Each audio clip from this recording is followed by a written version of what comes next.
Well, the nation's chief immigration official unveiling new plans to crack down on illegal immigrants by adding a surge of ICE agents dedicated to sanctuary cities. Already under President Trump's administration, illegal border crossings are down reportedly 70%. Arrests inside the country are up 40%, and demands for removal up 80% as well. Here to weigh in is syndicated columnist Ruben Navarrette. Joins us from his house in San Diego because Comic-Con is there and they've bought up all the studio time and all the cars and everything else.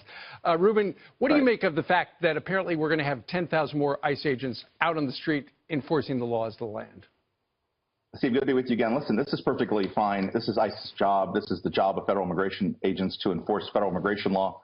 I, for a long time, have criticized local cops from doing that. I don't think local cops should do it, but these are federal agents enforcing federal immigration law. No problem with it.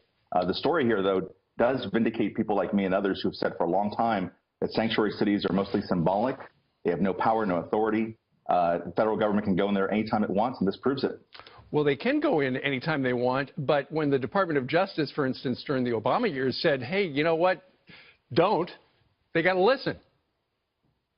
They got to listen, but they find ways around it. You know, my dad was a cop for 37 years, and cops have a nice way of getting around various regulations. In this case, under Obama, those ICE agents, when they stood down, they deported 3 million people in 8 years. Absolutely. But you also, here's the thing that people don't really talk about, Ruben, and that is the fact that if you are a citizen of a sanctuary city, you would love to have the laws of the land enforced. And if your town doesn't cooperate with ICE, you're thinking, man, what's going to happen to me?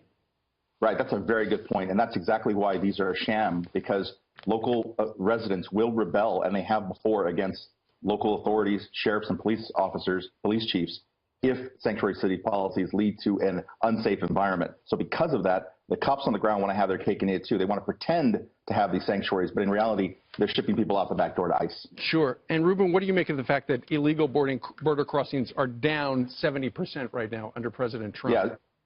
Yeah, these are complicated things. This is not just because of President Trump. It's because of the economy in Mexico, some apprehension about coming into the United States, and also some really creative policies by ICE. I give them credit. They have found ways to discourage border crossings. I did not hear the last part of what you just said. Oh, I'm sorry.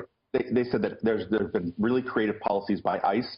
They found ways to create situations. For instance, they separate families at the border. It's created a disincentive to cross the border. So I give a lot more credit to ICE agents on the ground or Border Patrol agents on the ground than I do the White House. All right. Ruben Navarrette, syndicated columnist, joining us today from San Diego. Ruben, thank you very much. Thank you.